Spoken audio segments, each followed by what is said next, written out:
धन्यवाद अध्यक्ष महोदय। सबसे पहले मैं भारत के कृषि मंत्री आदरणीय नरेंद्र सिंह जी को के प्रति आभार व्यक्त करना चाहूंगा कि उन्होंने प्रधानमंत्री के जन्मदिन पर ये विधेयक प्रस्तुत करके सदन के समक्ष इस देश के किसानों के उद्धार का जो मार्ग प्रशस्त किया है वो भारत के किसानों के इतिहास में सदा एक स्वर्णिम अक्षर के रूप में लिखा जाएगा।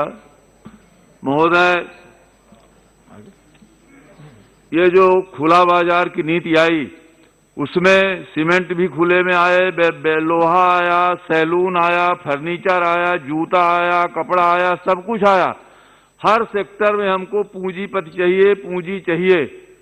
लेकिन किसान एक बहुत बेचारी गाय है सीधी सादी, वहां पर कोई पूंजी नहीं चाहिए, कोई पैसा नहीं आना चाहिए। वो चुपचाप जिस दशा में पड़ा हुआ है उसी दशा में पड़ा रहे, ये कुल मिलाकर के विरोधी दलों की मंशा है और यही रखा भी गया।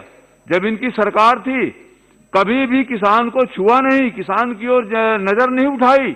और जब से 2014 से प्रधानमंत्री मोदी जी की सरकार आई, प्रधानमंत्री फसल बीमा योजना की बात जब आई तो इन्होंने कहा ये तो पूंजीपति आएंगे, पूंजीपतियों के लिए ये प्रधानमंत्री फसल बीमा योजना आ रही है।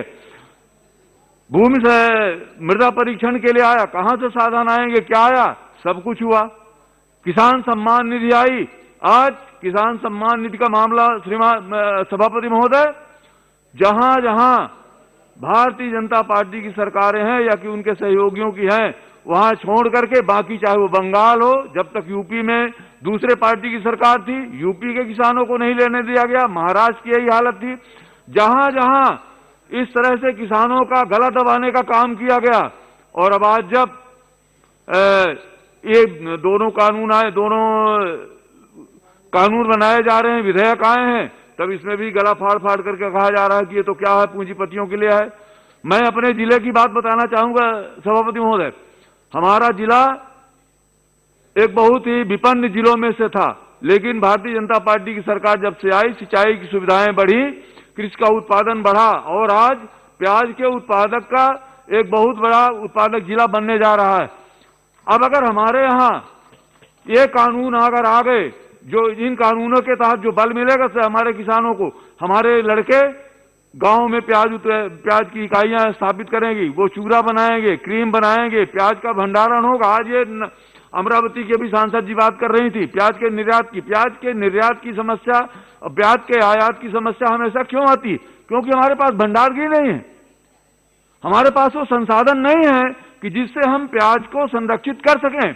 इसलिए जब समस्या आती है कि प्याज की कीमतें बढ़ रही हैं तो निर्यात रोक दिया जाता है। जब प्याज की कीमतों का संतुलन बनाना होता है, आयात किया जाता है। ये आयात और निर्यात, आज प्याज एक समस्या सबसे बड़ी, सरकार ये गिराने बनाने वाली प्याज, उसका मूल कारण पर कभी कोई नहीं गया कि पूंजी नहीं लगाया कि कभी किसी भी सरकार ने पूंजी लगाने का काम प्याज पर नहीं किया, भंडार भी नहीं बनाए गए, उनके संरक्षण का काम नहीं किया गया।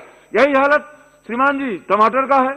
हमारे यहाँ टमाटर, कभी भी टमाटर की ये जो लोग आज आंसू बहाने का काम कर रहे हैं, कभी सोचा कि जिस टमाटर को उगाने के लिए किसान वर्षा में, ठंडी में, घुटने भर पानी में डूब करके घुसता है और वही प्याज सड़क पर, वही टमाटर सड़क पर फेंक दिए जाते।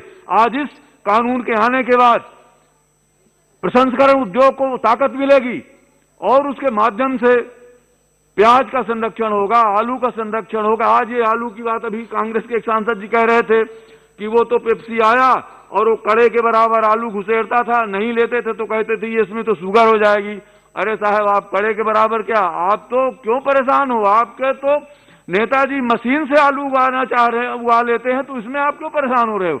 आप मशीन से आलू उगाओ और जिंदाबाद बोलो। अध्यक्ष महोदय, सभापति महोदय, यहां तक सवाल एमएसपी का है। एमएसपी के लिए जिस तरह से मोदी जी की सरकार जब से आई और लगातार हर साल कीमतों में बढ़ोतरी, एमएसपी में बढ़ोतरी की गई और आज स्थिति ये हुई है कि ये स्वामीनाथन कमीशन की जो रिपोर्ट कब्र खाने में पड़ी हुई थी, उसको उठा करके नई आत्मा दी गई, नया जीवन दिया गया उससे स्वामीनाथन आयोग की सिफारिशों को।